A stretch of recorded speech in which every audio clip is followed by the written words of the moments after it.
Hey, what's up, traders? This is Trader Tim from E-mini Mind, bringing you another Monday market analysis. Today's June 8th, 2015. Summer is unofficially here. Certainly looking and feeling like summer here in northern Arizona. Today I want to talk about the euro, actually, because in the last couple of weeks, the euro is really starting to look like it did in, oh gosh, back in 2010, 2011, when we had just a really great moving euro, and we would have setup after setup go entry to target over and over again. But before I talk about the euro, let's expand the ES, and you can see how we've broken down. Actually, I did not think that the ES would break down as quickly as it did.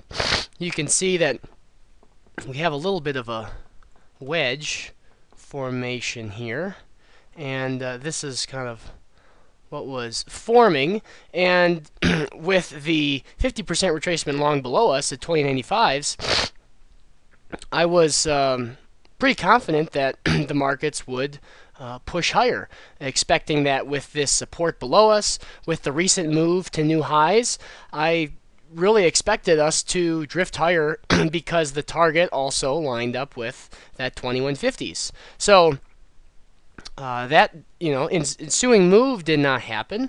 We essentially broke down below the not only the swing low, but broke down out of this triangle. So moving forward here, get rid of some of these drawings. We have, even though we didn't quite make it up to the target, we've moved into a full 50% retracement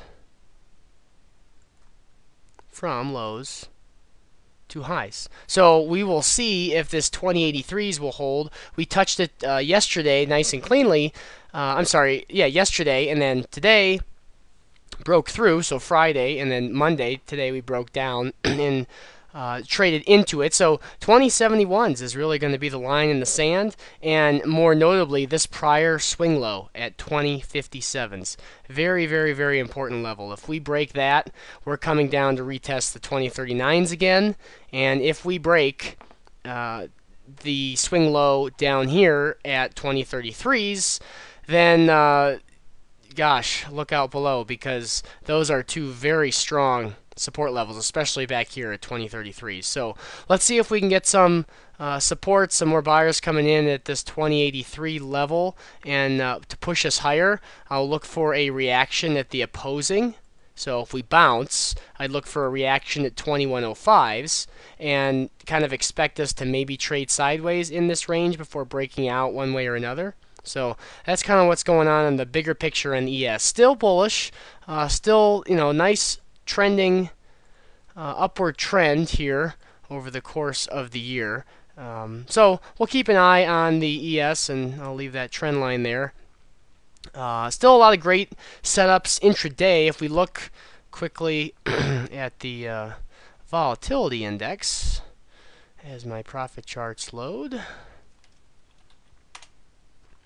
we can see that we're still in the mid-teens, but well off the low teens. So if we could get up to the low 20s, then we could expect the markets to have a little bit more volatility.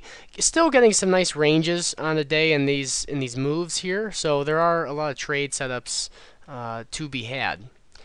Moving over to the euro, the strategy for the euro is more of a short-term time frame, and I look at the euro on a 512 tick chart, and the way I go about it here is to so I've got a 512 tick chart, Heikin-Ashi candlestick, and what I like to do is, if I pull back here to this morning, we can see that we were moving higher. We're making a higher low and higher highs.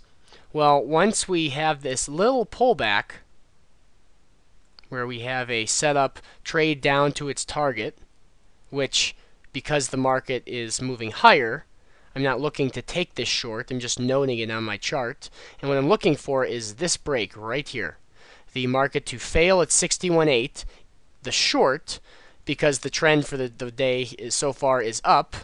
Once we break that short, I look for a break of the prior swing high, and then look to take the first setup in that resuming trend, long setup. So placing your order 1 pip in front of the 50% retracement, and you can place your stop 1 or 2 pips if you like below the 61.8. I use a max stop on the euro of 8 pips. So if this distance, in this case, we've got 1205s and then 1200, so that distance is 5, plus 1 for entry, that's 6, and then plus 2 for your stop, wiggle room, that's 8. So the euro makes some really nice moves going entry to target. Doesn't always get the pullback. As you can see, the next setup didn't make it all the way to the 50, but then the next setup did pull back right to the 50. I don't really use extensions on the euro just because the ranges are pretty wide, and we're on a small time frame, a 512 tick chart. So when we get a move that goes beyond its negative 23, since we're on such a small time frame, I don't put as much weight on it as if we were on a 15-minute or a daily chart. So you can you can just see how these trades end up going entry to target, and then once we get up to the target, we can draw the next one in the series, and that's where we're sitting right now. So looking at the euro. Really great trading opportunities, I think, coming up in the next few months over the summer session. And I typically look at the euro in the morning when I'm trading the ES. I don't really trade it in the European session that much anymore, but between the NYSE Open and the European Open, there are a lot of great trade setups on the euro. So with that, we will leave it at that and talk to you again next week.